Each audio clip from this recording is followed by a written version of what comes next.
France Info. Le micro européen sur France Info, aujourd'hui, l'actualité politique espagnole. Mais avant de retrouver Juan José Durado, journaliste et correspondant à Paris, j'ai une pensée pour deux confrères européens qui nous ont quittés. L'un en Roumanie, Radu Chobotea, que vous avez entendu ici, sur cette antenne, et l'autre au Portugal, Carlos Santos Pereira. Deux plumes européennes qui me disent que certaines taches d'encre ne s'effacent jamais. Hola, Juan José Durado, bonjour. Hola a todos, muchas gracias. Juan José Durado, la mairie de Madrid est maintenant aux mains du Parti populaire. Ce sont les conservateurs qui ont gagné. Le parti qui était centre-droit, Ciudadanos, s'est cassé la figure. La Catalogne est dans un état peut-être catastrophique.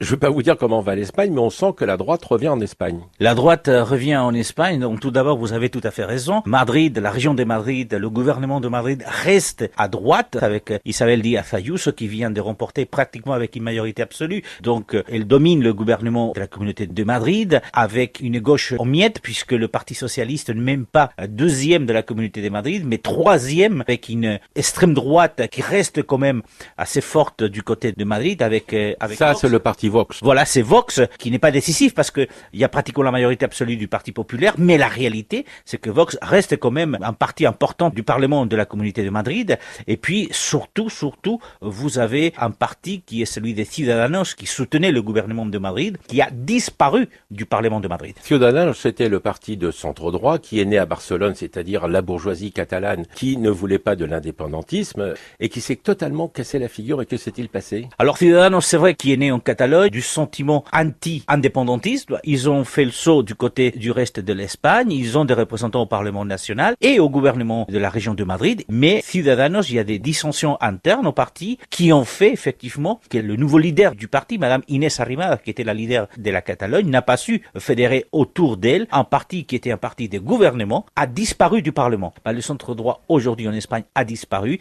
et ses voix sont allées ou du côté des conservateurs. C'est vrai que les derniers sondages au niveau de toute l'Espagne nous montrent que le Parti populaire récupère le terrain perdu face au Parti socialiste de Pedro Sánchez et qu'aujourd'hui, la différence entre les partis socialistes au gouvernement de l'Espagne et le parti de l'opposition, Parti populaire, la différence n'est pas si grande que ça. Et l'extrême gauche, Podemos, ça c'était les indignés. Pablo Iglesias a quitté, donc c'était le leader historique, a quitté la vie politique. Pablo Iglesias, effectivement, qui était vice-président du gouvernement, il faut le rappeler, a quitté le gouvernement pour être le leader de la campagne pour le gouvernement de la région de Madrid, mais le fait est qu'il s'est complètement planté, c'est la réalité à tel point que lors de la nuit électorale, après avoir eu les résultats, avoir vu qu'il n'a pas pu empêcher une victoire écrasante du Parti populaire donc à la région de Madrid, il a décidé d'annoncer son départ de la politique, donc il avait quitté quelques semaines auparavant le gouvernement et donc la vice-présidente, quelques semaines après, la nuit des élections, il quitte le monde de la politique et il nous a dit qu'il va revenir à l'université, mais aussi à faire un travail des journalisme critique, comme quoi apparemment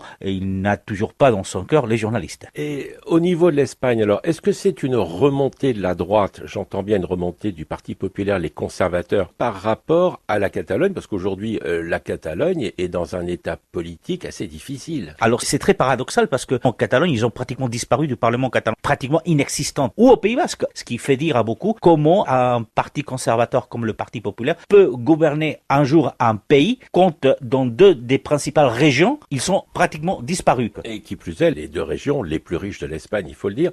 Mais le cas de la Catalogne, c'est indépendantiste contre indépendantiste, c'est droite contre gauche. C'est droite contre gauche. La Catalogne est pratiquement ingouvernable. Et ça, encore en Catalogne, on l'a peut-être pas compris du côté des partis indépendantistes, même si ça paraît compliqué. On va terminer avec Vox, qui est le parti de l'extrême droite, qui petit à petit fait son chemin. Vox fait son chemin du côté de Madrid, il se maintient. Il y a d'autres régions, Vox augmente. La région de Valence, Vox est parti décisif, ça se passe du côté de l'Andalousie, ça se passe aussi du côté des Murcie. L'histoire est de savoir si Vox sera décisif lors des prochaines élections législatives en Espagne pour que le Parti populaire arrive ou pas au pouvoir. Alors peut-être que les élections législatives seront avancées, sinon ça sera dans 2 ans et demi. De toute façon, on va bientôt se retrouver pour parler de l'Espagne. Juan José Durado. Muchas gracias, hasta pronto. Muchas gracias.